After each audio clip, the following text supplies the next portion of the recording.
បាទសួស្តីចេញជួបគ្នាជាមួយខ្ញុំម្ដងទៀតជាមួយនឹងមុខវិជ្ជា Windows Server 2006បាទអញ្ចឹងសម្រាប់នៅក្នុងមេរៀនទី2របស់យើងនៅពេលនេះគឺយើងធ្វើការសិក្សាអំពី Active Directory អញ្ចឹងជាដំបូងយើងត្រូវដឹងសិនថាតើអ្វីទៅជា Active Directory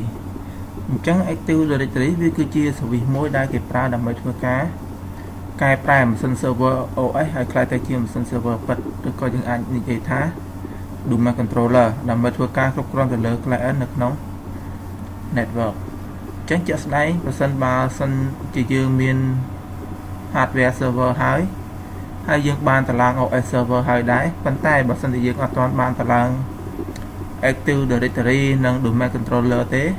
ញ្ចឹងម៉ាស៊ីន server របស់យើងក៏អត់ទាន់ក្លាយជាម៉ាស៊ីន server ពិតប្រាកដដែលអាចធ្វើការគ្រប់គ្រងម៉ាស៊ីន client ផ្សេងៗទៀតនៅក្នុង network ជាមួយគ្នាបានដែរអញ្ចឹងជាទូទៅនៅពេលដែលយើងធ្វើការតឡើង Active Directory គឺវាតែងតែភ្ជាប់មកជាមួយនឹង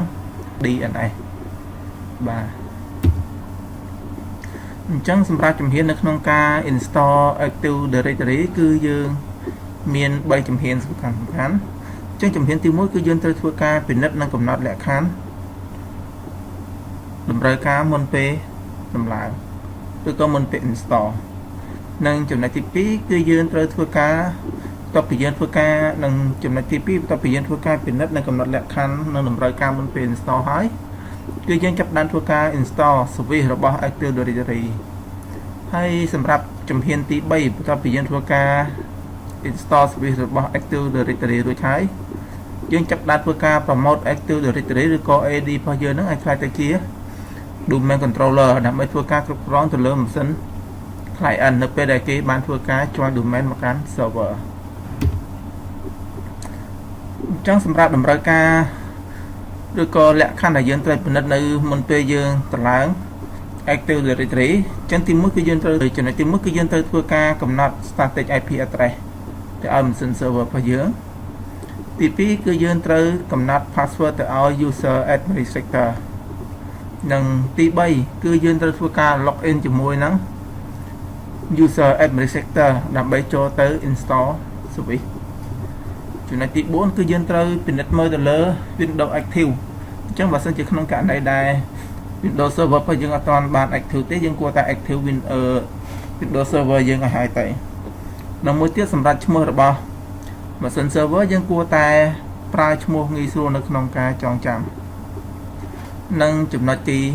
6គឺយើងត្រូវមើលទៅលើ disk space របស់យើងអញ្ចឹងយ៉ាងហោចណាស់គឺយើងត្រូវមាន disk space ចំនួន 300MB សម្រាប់ការតឡើង service Active Directory សម្រាប់ចំណុចទី7គឺយើងត្រូវធ្វើការ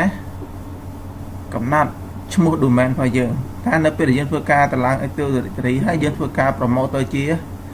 domain controller ទៅតើយើងចង់ដាក់ឈ្មោះ domain របស់យើងដាក់ឈ្មោះអីគេនិងចំណុចចុងក្រោយគេបំផុតគឺយើងត្រូវពិនិត្យទៅមើល time zone ដើម្បីឲ្យម៉ោងឬក៏ការប្រាក់ឆែករបស់ម៉ាស៊ីន server នឹងត្រូវគ្នាជាមួយនឹងការប្រាក់ឆែករបស់ម៉ាស៊ីន client បាទអញ្ចឹងទាំងអស់នេះគឺសុទ្ធតែជាតម្រូវការឬក៏លក្ខខណ្ឌដែលយើងត្រូវធ្វើការត្រួតពិនិត្យមុននឹងយើងធ្វើការតឡើង service Active Directory បាទអញ្ចឹងកន្លែងនេះឧទាហរណ៍ថានៅក្នុងការកំណត់ server របស់យើងឧទាហរណ៍ថាខ្ញុំមាន server មួយខ្ញុំចង់ដាក់ឈ្មោះរបស់វាគឺដាក់ឈ្មោះទៅឲ្យម៉ាស៊ីន server របស់យើងគឺ SV 2016ហើយសម្រាប់ IP address គឺខ្ញុំប្រើ IP address នៅក្នុង class C គឺ 192.168.1.1 សម្រាប់ domain គឺខ្ញុំដាក់ថា sv2016.com.kh ហើយមួយទៀតគឺ RAM បាទ RAM នៅកន្លែងនេះគឺជា optional ទេដោយសារតែយើងប្រើនៅលើ VMware អញ្ចឹង RAM នៅកន្លែងនេះខ្ញុំដាក់តែ 2G ទេនិង hard disk 100G ប៉ុន្តែនេះគឺជា hard disk ដែលខ្ញុំកំណត់លើ VMware ប៉ុន្តែនៅពេលដែលយើងអនុវត្តជាមួយនឹងការងារជាក់ស្ដែងយើងអាចដាក់ hard disk ទៅតាមតម្រូវការការងារដែលយើងត្រូវប្រើអញ្ចឹងសម្រាប់ជំហានបន្ទាប់ខ្ញុំនឹងធ្វើការបង្ហាញជាក់ស្ដែងនៅលើ Windows Server វិញតែម្ដង